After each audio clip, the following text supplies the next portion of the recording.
trata, ¿sí?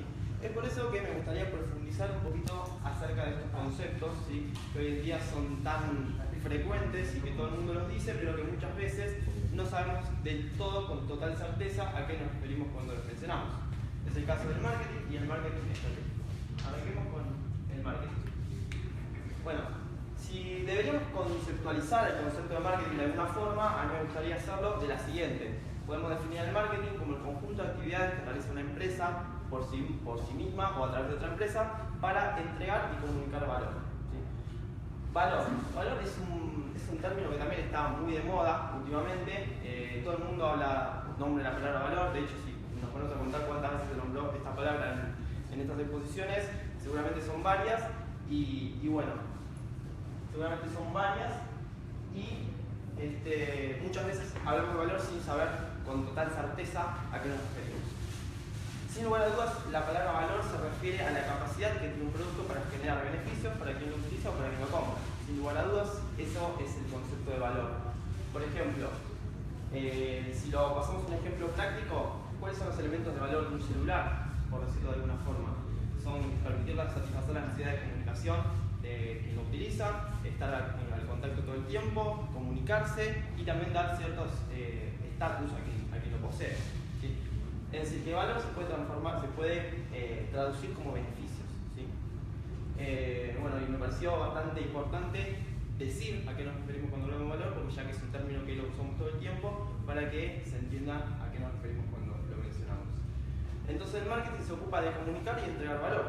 Entregar valor entonces se puede definir como comercializar productos que proporcionen beneficios a quienes lo utilizan o a quienes lo compran.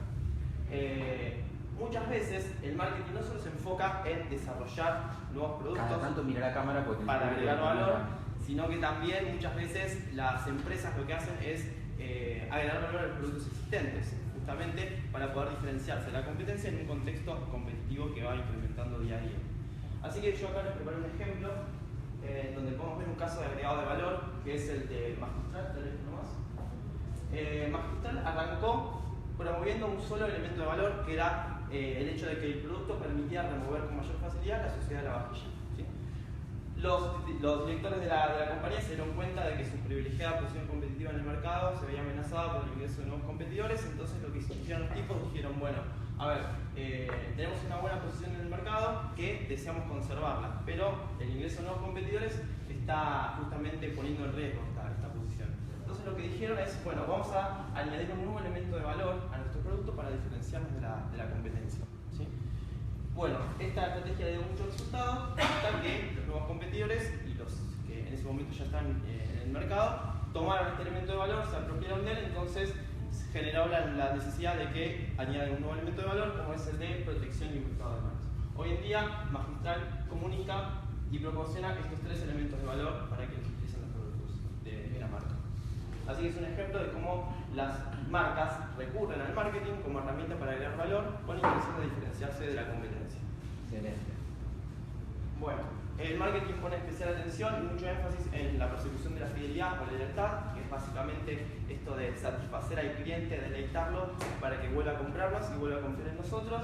Y es muy importante la recompra, incluso más que la compra, porque sabemos que es mucho más sencillo y más económico mantener un cliente actual que captar uno nuevo. Por eso que el marketing pone especial atención en lo que es la persecución de la fidelidad o de la lealtad del cliente.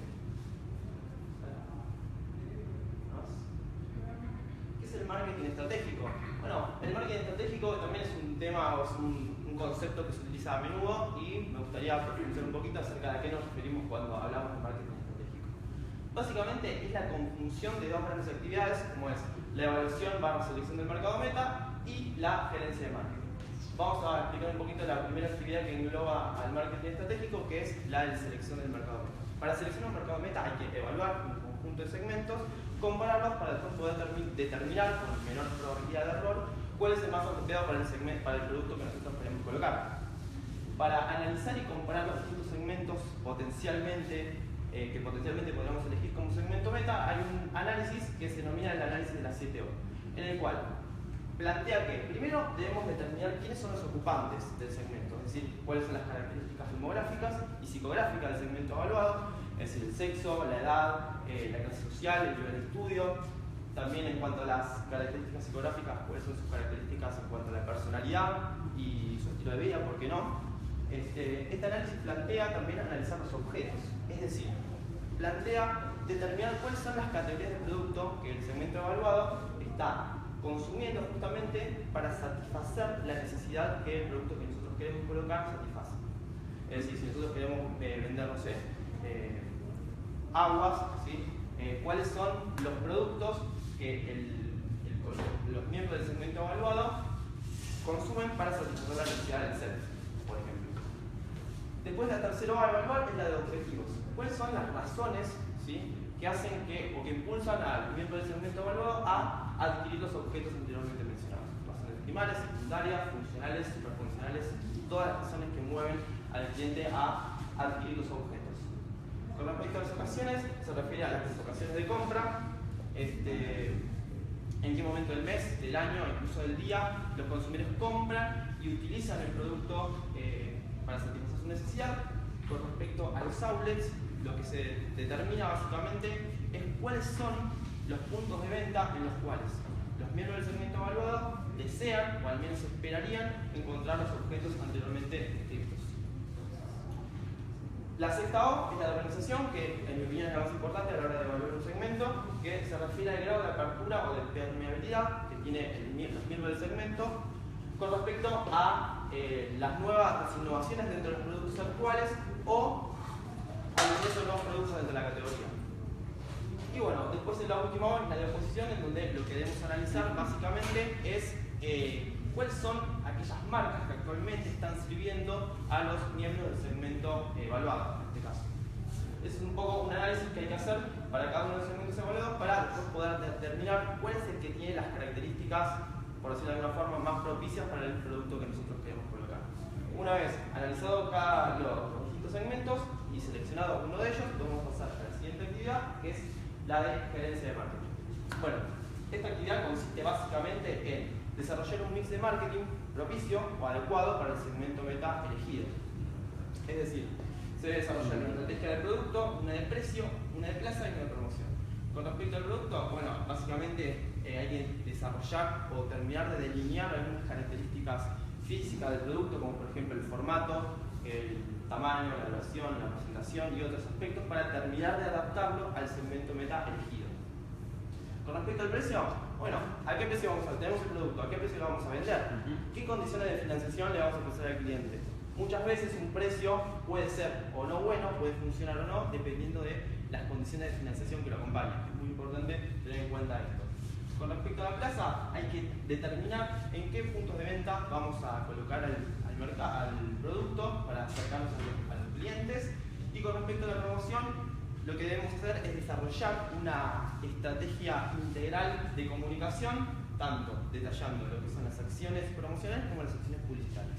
¿Para qué? Bueno, para dar a conocer el producto y justamente estimular esta primera compra, que es la desencadenante de las compras sucesivas. Bueno, decimos que en OnFront tenemos un enfoque de marketing estratégico porque por un lado lo que hacemos es ayudar a nuestros clientes, a quienes nos contratan, a elegir un segmento meta, y luego lo que hacemos es asistirlos en el diseño de su estrategia de marketing. Desarrollamos una estrategia de precio, ayudamos a definir el precio, los puntos de venta y las acciones de comunicación en general. Es por eso que decimos que tenemos un enfoque de marketing estratégico. Bueno, resumiendo un poco, acortando un poco los temas, ahora me gustaría hablarles un poco de la importancia del comercio exterior. Nosotros somos una consultora empresarial que estimula a las empresas de esta región justamente a que se embarquen por primera vez en lo que es esto del comercio internacional. ¿Por qué? Bueno, básicamente porque hay tres grandes ventajas del comercio internacional, que son, primero, el hecho de que quienes nos contratan y quienes expanden sus fronteras lo que hacen es aumentar la superficie de absorción de los productos, aumenta su plaza. Y bueno, esto, gracias a las economías de escala, permite reducir los costos.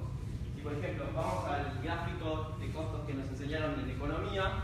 Sabemos que los costos variables disminuyen a medida que aumenta la producción. Entonces yo vendo 1000 en el mercado local y me exteriorizo en China, voy a vender más unidades. Si vendo más unidades, voy a tener costos variables medios más bajos. Entonces esto ayuda por un lado a incrementar las ventas, pero por otro lado a mejorar la rentabilidad en cuanto a la reducción de costos. Otra ventaja importante del comercio internacional es el hecho de que el hecho de exteriorizarnos, ¿sí?, con nuestras mercaderías nos permite básicamente aprovechar tendencias de consumo que capaz que localmente están adormecidas. Si vendo un producto que en el mercado local está pasado de moda, puedo aprovechar otro mercado en donde este mismo producto esté en auge o esté más de moda, ¿sí? Se pueden aprovechar tendencias de consumo que localmente están adormecidas y que en otros lugares están de moda, ¿por qué no? Bien, sí. Bueno, son tres grandes ventajas del comercio exterior que, bueno, uno las dice, suenan lindas, pero la realidad es que plantea muchos desafíos el hecho y muchas cosas a tener en cuenta. No es tan fácil meterse en lo que es el comercio exterior, pero para eso estamos nosotros, para asistir a las empresas que quieran internacionalizarse y básicamente hacemos todos los análisis, las evaluaciones necesarias como para reducir la probabilidad de error. Bueno, básicamente eso también hay que tener en cuenta mucho lo que son el rol de la cultura y las perspectivas geográficas. Santi le va a contar un poquito de las perspectivas culturales y yo de las perspectivas geográficas. Si le das uno más, otro más. Ahí está, las perspectivas geográficas. Son algunos aspectos relacionados con la geografía de un lugar que básicamente impactan en las actividades comerciales de un lugar con el resto. Estas perspectivas geográficas se resumen en ubicación, lugar, interacción, movimiento y región.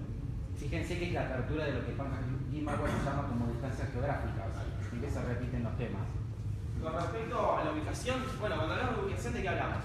De la posición física relativa de un lugar determinado, por ejemplo, cerca de qué está, entre qué paralelo y qué meridiano está, al norte de qué lugar está, es la posición relativa física de un lugar. Esto impacta mucho en lo que es las actividades comerciales del lugar. Yo no sé si Estados Unidos estaría en otro lugar geográfico, tendría el mismo éxito que tiene hoy en día. Con respecto al lugar, nos referimos tanto a lo que son las características naturales del lugar como las características humanas. Cuando hablo de características naturales me refiero a lo que es el clima, la hidrografía, la geografía, el relieve y demás cuestiones que se dan naturalmente en un lugar. Cuando hablo de características humanas, que también está integrado dentro del lugar, me refiero a las aptitudes y habilidades que tienen la población del lugar analizado. Interacción es justamente la conjunción de la ubicación y lugar, es decir, la combinación entre las características naturales, humanas y la posición física del lugar. Esto también, esta combinación muy importante a la hora de analizar la viabilidad de un proyecto porque influyen fuertemente en lo que es la posibilidad de ingresar o no a un territorio. Cuando hablamos de movimiento, me refiero básicamente a las obras de infraestructura que están presentes en un lugar determinado que tienden a facilitar, la mayoría de las veces, el movimiento de personas y de productos de un lugar a otro. Cuando hablamos de región, bueno, este tema ya lo explicó Agus y Juanca, son los bloques económicos que integran un conjunto de países o regiones en las cuales las mismas están inmersas en un marco regulatorio particular que tienden a facilitar las políticas comerciales y los intercambios entre los países miembros. Así que bueno, me gustaría ejemplificar o ilustrar un poquito el impacto de estas... Después me dicen variopinto, me gustaría ilustrar, escuchá esta palabra, ilustrar el impacto de estas perspectivas geográficas en el comercio de algunos países determinados. Entonces para eso los que hacen participar, recorriendo un par de tarjetas, necesito 5 participantes. ¿A Ofer? ¿Te doy una? No busqué mucho más. Alguno online. Citen de las otras aulas. Y bueno, me queda una. Bueno, vamos a ver primero, primero que lean un poco la tarjeta si me ayudan a mí un poco. Y bueno, la idea de esto es ver cómo impacta cada una de estas variables en el comercio de los países que a ustedes les tocaron. Entonces, bueno, si vamos al impacto de la ubicación, le voy a preguntar a quién de ustedes les tocó Panamá, por ejemplo. Tocó Panamá. ¿Qué dice la tarjeta de Panamá? Dice, las empresas de Panamá importan café, mermeladas, hortalizas y pantallas planas, entre otras cosas. Bueno, a ver, Juanca, tenés negocio, Sí. Mira. A ver, ¿a quién le tocó un país exportador de esos productos? De pantallas planas, café. México, muchas empresas de México exportan café mermeladas, hortalizas y pantallas planas. Bueno, entre otras entonces, cosas. claramente, tanto México como Panamá podrían ser, y de hecho son dos grandes socios comerciales en lo que es el comercio de estos productos. Entonces, bueno, ¿a qué voy con esto de ubicación? Panamá está ubicado en un lugar donde, en el medio de una ruta comercial que pasa por el canal de Panamá. Entonces, esto facilita mucho el contacto comercial entre ambos países porque los panameños importan de forma sencilla, a bajo costo y en forma muy rápida. Entonces, es un ejemplo de cómo la ubicación en este caso de Panamá facilita el intercambio comercial. Bueno, vamos a ver ahora cómo impacta la variable del lugar, específicamente las condiciones climáticas. ¿A quién le tocó Taiwán?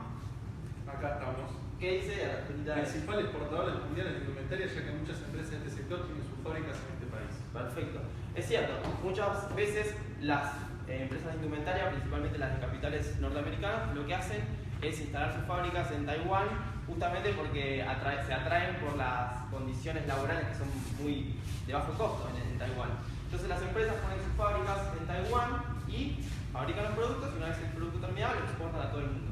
Taiwán exporta indumentaria principalmente tanto lo que es de invierno como lo de verano. Para ver un poquito el impacto del clima, ¿imaginan ustedes qué porcentaje de la producción total de la ropa de invierno pueden colocar en América Central y el Caribe? Sabemos que es una región con el clima muy caluroso y bueno, la realidad es que solamente puede colocar el 1% de su producción de ropa de invierno en esa zona justamente por el calor. Es un claro ejemplo de cómo el clima condiciona la actividad económica del lugar. Bueno, movimiento. ¿A quién le tocó Argentina? Bueno, ¿qué dice la tarjeta del primer renglón?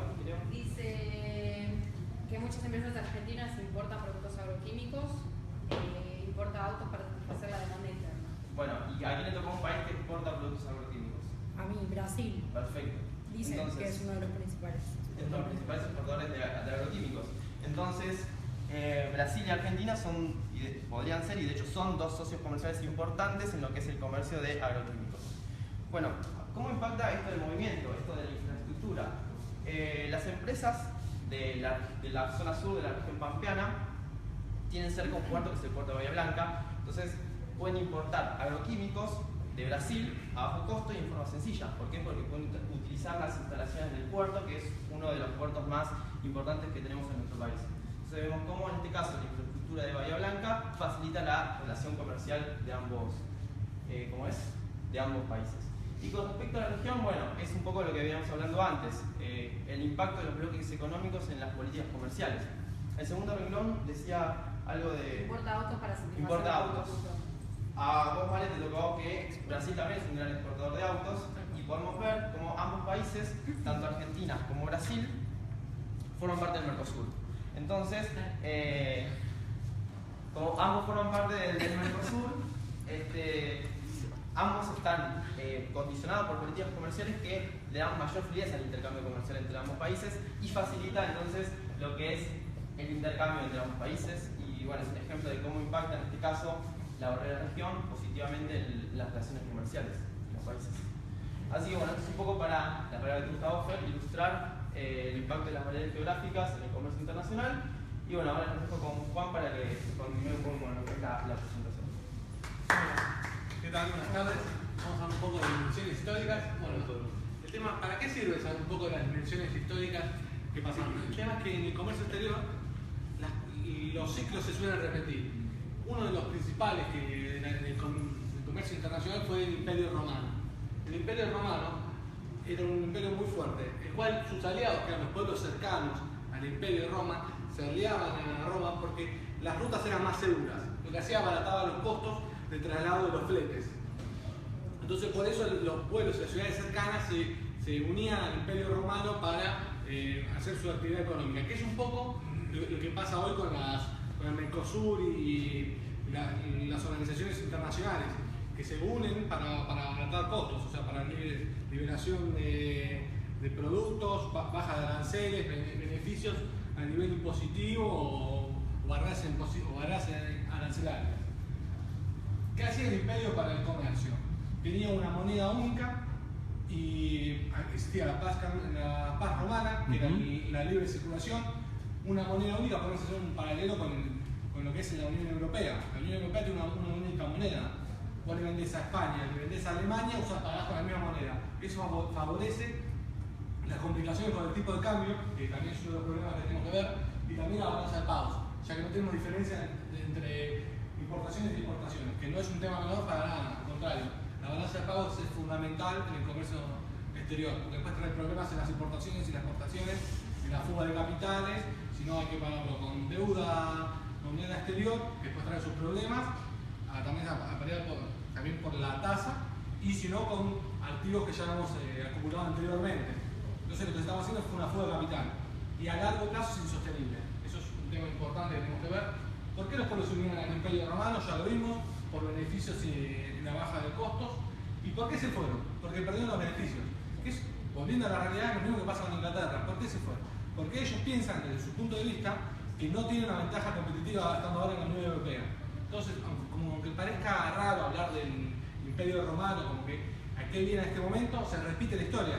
Si hacemos un paralelismo muy parecido, cuando las rutas romanas eran atacadas por los bárbaros, perdían efectividad. Otro ejemplo que vamos a hacer ahora es con, por ejemplo, en Somalia, que está la piratería. Eso aumenta los costos. Entonces, todos los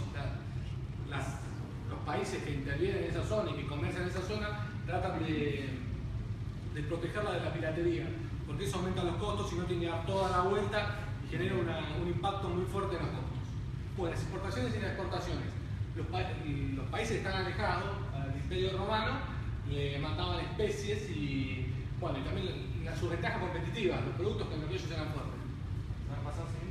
Bueno, estos son algunas organizaciones internacionales.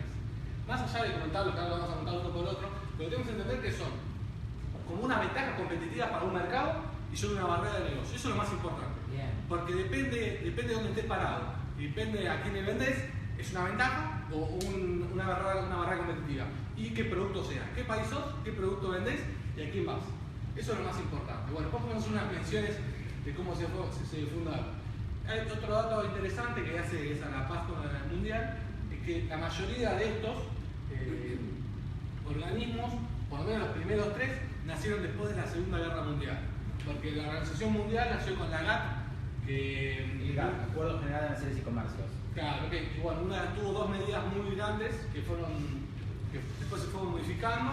La nación más favorable, que dice que todos estamos en igualdad de condiciones. O sea, si Brasil le quiere vender a China, es lo mismo que le quiera vender Argentina a China. Tienen el mismo tratado. Y lo mismo tienen el mismo tratado con los países dentro de la nación. Sí.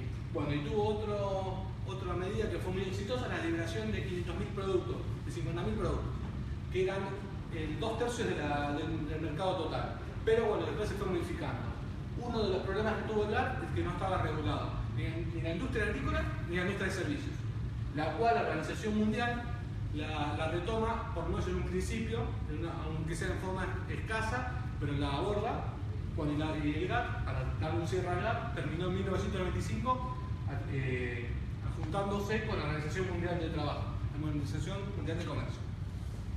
Bueno, su objetivo es establecer pautas para el comercio justo y arbitraje en situaciones de conflicto, cuando hay conflicto. Bueno, y estas organizaciones, una de las fallas que tienen es que tienden a vulnerar la soberanía de los países, ya que los restringen y los confrontan uno con otro, cuando tienen un conflicto. Eso no está bien visto y genera rechazo. Y muchos países ya se sienten como si, bueno, escúchame, yo soy soberano, no sos vos. Entonces tienen tendencia a irse. El Banco Mundial, que también es conocido como Banco Mundial de Desarrollo, nació también después de la Segunda Guerra Mundial, en el 44, que su objetivo en un principio era restablecer a los países después de la guerra, que fue muy exitoso, y después hizo muchas inversiones en desarrollo, muy fuerte entre el año 70 y 80. Bueno, ¿y qué pasó con eso? Tuvieron problemas porque los gobiernos corruptos se llevaban las utilidades de las inversiones que hacían, o si no generaban elefantes blancos, grandes inversiones que no tenían ningún sentido y que después no se usaban. Bueno, entonces ahora están abocados en la generación de recursos humanos, haciendo fuerte hincapié en la educación y en la salud. El Fondo Monetario Internacional tiene dos focos muy importantes, y volvemos acá, tipo de cambio y balanza de pagos. Bueno, esas son sus grandes funciones, y una de los casos más emblemáticos por los argentinos son en el 2001, en el 2001 y la crisis de Grecia, fueron dos casos muy importantes en los cuales intervino el Fondo Monetario, que fueron los últimos casos. Que uno de los problemas que tienen, que uno de los que son rechazados, que ellos dicen, bueno, yo te ayudo a actualizar tu tipo de cambio, tu balanza de pago, pero tengo que aprobar tu plan económico. Eso también genera ruidos con la soberanía de los países. No está muy bien visto. Bueno, y en el caso de Grecia intervino, que fue un tema muy complicado, eso también viene a los bonos. Los bonos tienen dos tipos de ganancia. Por apreciación en el mercado secundario, que el mercado secundario es porque se pueden cambiar uno con el otro, por eso se llama mercado secundario. El mercado primario vos haces una colocación y viene una empresa sola. El mercado secundario está abierto al mundo, cualquiera puede comprar los bonos. Y tiene una tasa muy alta, porque era un país que estaba en deuda. Entonces el Fondo Monetario intervino para que bajara la tasa. Intervino. Hoy en día la tasa está tendiendo a cero. En Estados Unidos tiende a cero o negativa. Bueno, después el Mercosur y la Unión Europea son pequeños bloques, que uno sea en el Mercosur y otro en la Unión Europea, que es para favorecerse, desde mi punto de vista, a las organizaciones mundiales del comercio que favorecen a las grandes potencias y no tanto a ellos. Entonces se unen para juntar fuerzas para poder ir a los grandes mercados. La misma la Unión Europea funciona igual. Bueno, después estos son algunos impactos que tenemos en el comercio, que es, hablándolo de los distintos puntos de vista, funciona igual. Uno, el comercio internacional genera empleo, muy fuertemente, genera ventajas competitivas y beneficios competitivos y de innovación en las empresas, visto de un lado o del otro, y también genera, no me viene a la cabeza la palabra, pero divisas, que son muy importantes, volvemos al mismo, la balanza de pago. Es un tema que se repite mucho. Con la inversión extranjera hay mucho, y todo esto depende de un punto de vista distinto. La restricción a las inversiones es un tema, porque vos cuando restringís las inversiones, eso genera una acción reinversa. O sea, después cuando vos querés invertir también te lo restringís. Sin entrar en grandes detalles, todo funciona lo mismo visto de distintos lados. Bueno, ahora va a seguir Santiago, mi compañero. Bueno, Juan. Muy bueno, Juan.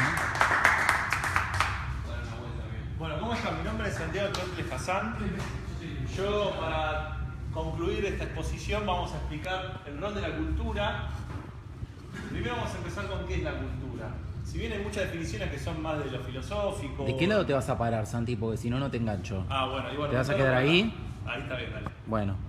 Si bien, vamos a ver un poco al público y un poco a la gente. Si bien hay muchas definiciones que van de lo filosófico hasta de lo poético, nosotros para esta exposición vamos a sacar con esta definición, que es un conjunto de creencias, comportamientos, conocimientos, tradiciones, costumbres que caracterizan a un grupo social. Otra definición que es muy acotada, pero que a mí personalmente me gusta mucho, es la de Gerd Hofstede, que la cultura es la programación colectiva de la mente que distingue a los miembros de un grupo a otro. O sea, ¿en qué me diferencio yo del otro? Bien, perfecto. La cultura es importante estudiarla porque no hay fuerza mayor. Nosotros como gente económica necesitamos conocer el comportamiento del consumidor del target que vamos a enfocar. Y no hay fuerza mayor que la cultura que modifique, influencie el comportamiento, ¿sí? Tiene diversos elementos que la componen que vamos a verlos brevemente sin aburrir. El primero es el idioma. O sea, en el mundo más o menos se registran entre 4.000 y 5.000 idiomas, aunque parezca mentira. Algunos son idiomas que no los pueden hablar tal vez más de 1.000 personas, o sea, son tribus muy pequeñas, muy segmentadas. La verdad es que solo el 10% de los idiomas los habla el 90% del mundo más o menos, para que se den una idea.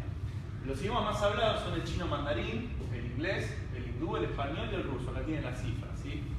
Lo que tenemos que tener cuidado con los idiomas, nosotros como gente de marketing, es que a la hora de traducirnos a un mercado nuevo, la traducción no siempre se vuelve el significado. O sea, yo traduzco esa palabra y el mensaje seguramente se puede llegar a perder. A veces no, pero por ejemplo, si adelantamos al ejemplo, ¿sí?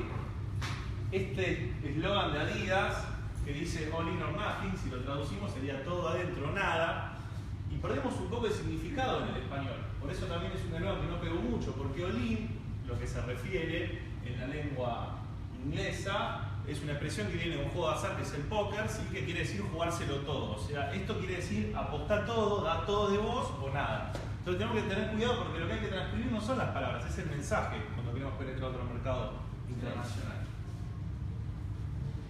Bueno, después vamos al lenguaje no verbal. Este es un tema muy extenso, así que lo vamos a acotar un poco para lo que nos sirve para la exposición.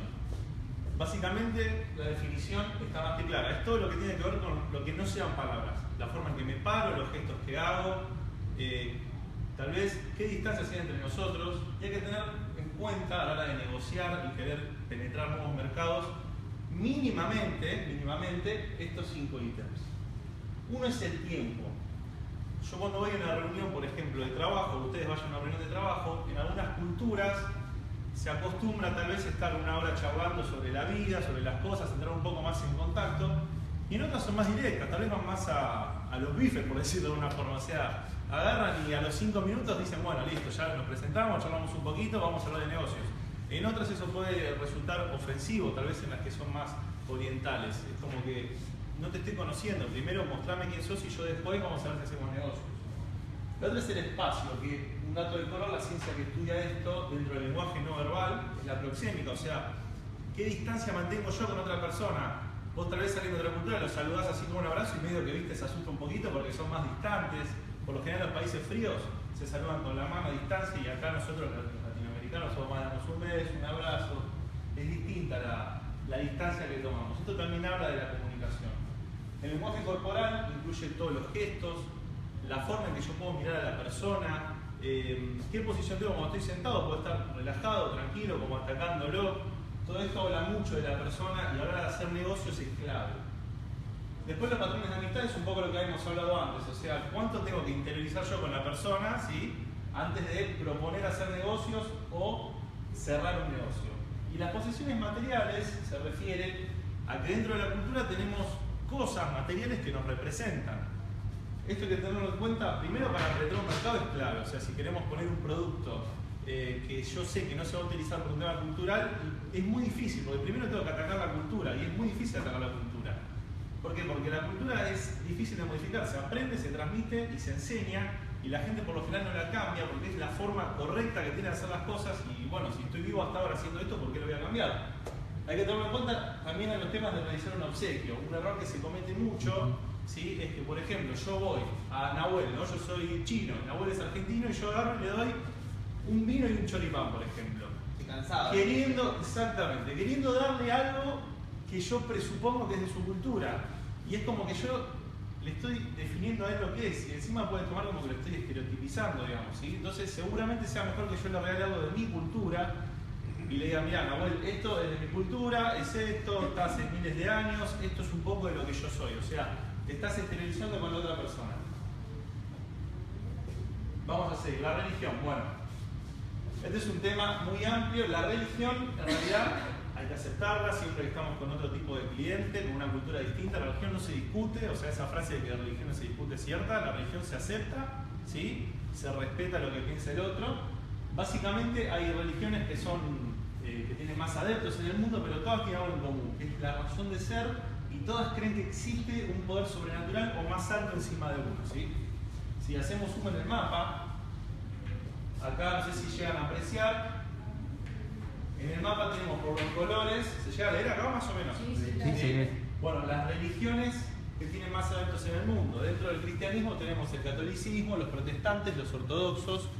Después, dentro del islam, se fueron desprendiendo a lo largo de los años los budistas, los sunitas. Es decir, cada uno tiene creencias distintas, y esto es clave porque, por ejemplo, no sé, McDonald's acá en Argentina y en muchos países del mundo se instaló con la carne kosher, o sea, el McDonald's kosher, que la carne se mata con un proceso distinto, y por lo general una pérdida esos McDonald's. En la mayoría de los países el McDonald's kosher va a pérdida, pero es una forma de respetar la cultura, o sea, de interiorizar con el país. Mismo si quiero vender vacas a la India se va a complicar, obviamente, ¿sí? Y tal vez en una religión donde las mujeres no pueden estar mostrando su cuerpo mucho y se va a complicar para vender bikinis en verano. O sea, hay que tenerlo muy en cuenta porque los patrones de consumo van cambiando mucho y son muy influenciados por la religión. ¿No? Si pasamos un poco. Bien, valores y actitudes. Esto es otro de los componentes de la cultura. Hay diferencias claves entre el valor y la actitud. Los valores son las normas y creencias compartidas de un grupo que interiorizamos. O sea, ¿qué tomé de mi papá, de mis abuelos, de mis amigos? Que yo lo hice propio, ¿sí? Y yo creo que es así. Cuando alguien te dice no tenés valores, está medio mal usado el término. Seguramente los valores sean distintos a los tuyos, ¿sí? Entonces, hay que tener en cuenta, por ejemplo, si yo estoy con un empresario que es muy medioambientalista y estamos charlando y le digo, no, pero el medio ambiente después lo vemos, eso la verdad que no me importa, vamos a la guita. Y capaz que le puede chocar, porque tenemos valores distintos. Entonces hay que conocer los valores de cada cultura y, si se puede, de cada persona en general. Después las actitudes, ¿sí? Cuando uno te dice tenés mala actitud, a veces no entendemos qué significa. La actitud es una predisposición o un impulso. O sea, yo siempre tengo una actitud. Y yo le puedo decir a Juan Manuel, hola, y me va a decir, ¿qué hace? O le puedo decir, hola, ¿cómo estás? O sea, él tiene una actitud distinta, ¿sí?, a un mismo estímulo. Todos tenemos actitudes a X productos, a X formas de saludar. Es la forma en la que reaccionamos, ¿sí? Y eso genera un comportamiento. O sea, la actitud siempre termina generando un comportamiento. Hay que trabajar siempre las actitudes y estudiando en cada cultura cómo varían a determinados productos, ¿sí? Porque algunas cosas pueden sonar ofensivas en algunas culturas. Vamos a seguir un poco. Bien, modales y costumbres. Esto, bueno, es bastante redundante, pero hay que tener en cuenta que la forma de saludar, si primero me siento, si le doy un beso, si le doy la mano, si le doy un abrazo, le doy un regalo, no le doy un regalo, va a pensar que lo estoy comiendo, si le doy un regalo, o sea, todas estas costumbres que para uno, si solo se queda en su cultura y no tiene, no es adaptable a las culturas externas, puede generar fallas, que el negocio no se dé y cometer errores de los cuales no se vuelven, porque no estás respetando lo que es el otro. Después los elementos materiales y la estética, esto lo englobamos todos juntos. O sea, ¿qué es la estética? Y es bastante variable de un país a otro, de una cultura a otra. Tal vez acá ves a alguien vestido de una forma, que en otro país si se viste así es un mamarracho, ¿sí? Y viene uno que decís, esto está re de moda y en otro país no se usa. O sea, el concepto de estética, no sé qué tan largo tiene el pelo una mujer, si se maquilla, no se maquilla, qué usamos los hombres, ¿viste? Varía mucho de un país a otro. Y es muy importante a la hora de ver qué productos puedo colocar y cómo me voy a comunicar. O sea, en la publicidad, ¿cómo va a estar el tipo? ¿Va a estar en boxer? ¿Va a ser un esquimal que va a estar vestido con una camperita? Eso varía mucho según la cultura. No tenemos que pensar que la estética nuestra es la de todo el mundo. Aunque a veces es valorado, ciertas imágenes de la moda, para algunos bienes son valoradas que sean distintos porque lo ven como algo externo. Así eso tiene que ver más con la aceptación de lo que es los productos internacionales. O sea, cómo le mejora el posicionamiento que el producto sea de otro lado. Entonces ahí sí lo puedo llegar a comunicar distinto. Si no, tengo que tratar de adaptarme a lo que es la cultura. Y los elementos materiales, bueno, fue más o menos lo que habíamos hablado antes. O sea, ¿qué nos representa a nosotros? ¿Qué herramientas usamos? ¿Qué fuimos construyendo? ¿Y por qué? Una iglesia, una silla, capaz que un budista no tiene una silla. Dentro de lo que es el materialismo, por ejemplo, si te toca negociar con un multimillonario que está incursionando en el budismo, por ejemplo, no se me ocurre, tal vez no como religión, pero sino como método de vida. Ahora está muy de moda eso de incorporar el budismo como método de vida, donde los bienes materiales son la causa del dolor, ¿viste? Y hasta que no alcances el nirvana vas a volver a renacer, etcétera, etcétera. Y tal vez que no le cae bien que le vayas con un reloj, con el mejor traje y con unos mejores zapatos. Seguramente, no sé, le puedes regalar un bonsai y le cae 10 veces mejor, ¿viste? Caes con un bonsai, una cosa así, y eso va a hacer que te lo compres, digamos. Vamos a pasar un poco. Bueno, la educación. No, volvamos. Bueno, como había dicho antes, la cultura se aprende, se desarrolla y se comparte. Dentro de lo que es la educación tenemos la oficial y la no oficial. O sea, la oficial es el colegio, la facultad.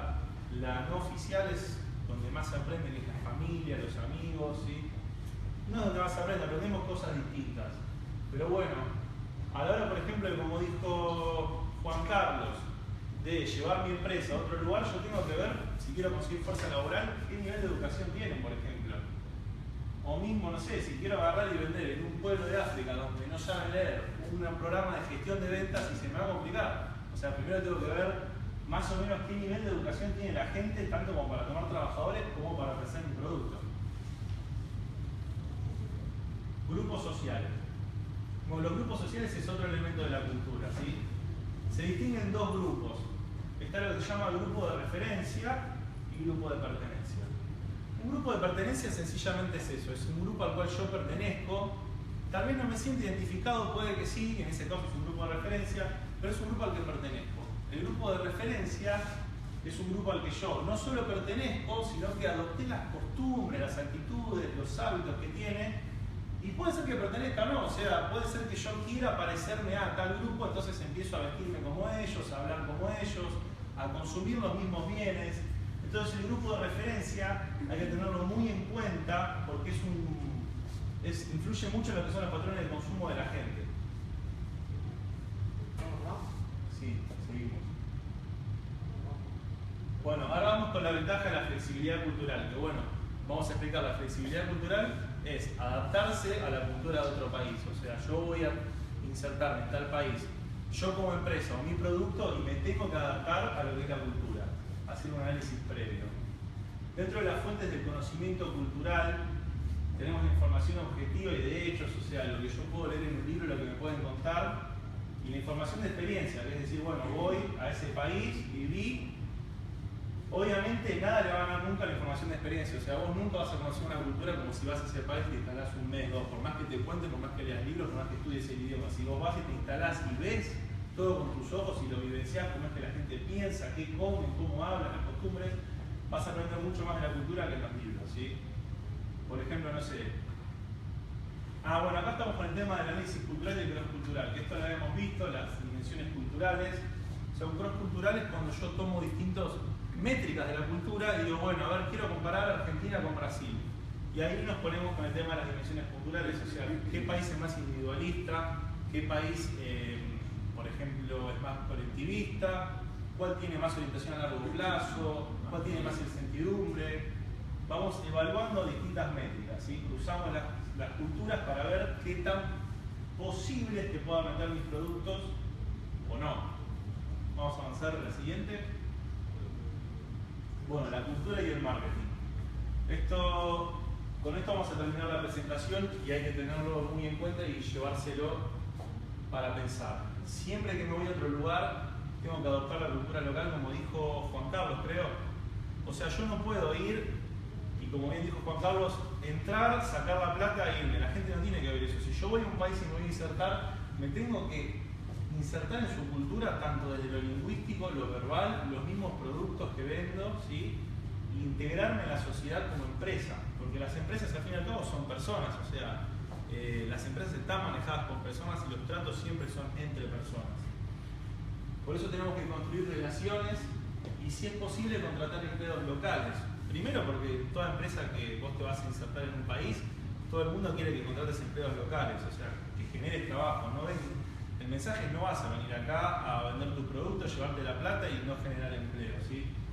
Y los empleados locales seguramente te sepan transmitir más la cultura de ese país, o sea, en las multinacionales, por lo general, los gerentes, no sé, en el caso de Volkswagen, los gerentes son argentinos. Vienen los alemanes cada tanto y miran cómo está la cosa, pero el gerente es argentino porque ¿quién va a conocer mejor la cultura que un argentino, ¿sí? Y hacerle los cambios que le tenga o pueda hacer al producto para que sea exitoso en el mercado. Y bueno, después tenemos que aprender a diferenciar por región, o sea, dentro del mismo país hay distintas regiones y zonas que no son iguales, o sea, nosotros no somos iguales a los del interior. Si vos tomás como Latinoamérica, Brasil no es igual a Chile, Chile no es igual a Argentina, o sea, tenemos que agarrar, hacer foco en un lugar y tratar de estudiar lo más que se pueda en las culturas, ¿sí? Y después adoptar los productos y los procesos del nuevo mercado. Es decir, si yo tengo una forma óptima de fabricar, de vender un producto que me viene resultando, y tal vez la tenga que cambiar en otro mercado, porque no voy a ser aceptado, o sea, no puedo ir pretendiendo que se van a hacer las cosas como yo las venía haciendo, cuando la gente piensa y opera distinto. ¿Por qué? Porque el comportamiento no es tan fácil de cambiar. Así que, bueno, con esto concluye la presentación. De parte de Knowfront le decimos muchas gracias. Acá están todas las redes sociales para que nos puedan seguir: Pinterest, Facebook, Gmail, Twitter, Instagram y la página web. Así que cualquier cosa, cualquier consulta, estamos siempre a su disposición y espero hayan disfrutado mucho de la presentación.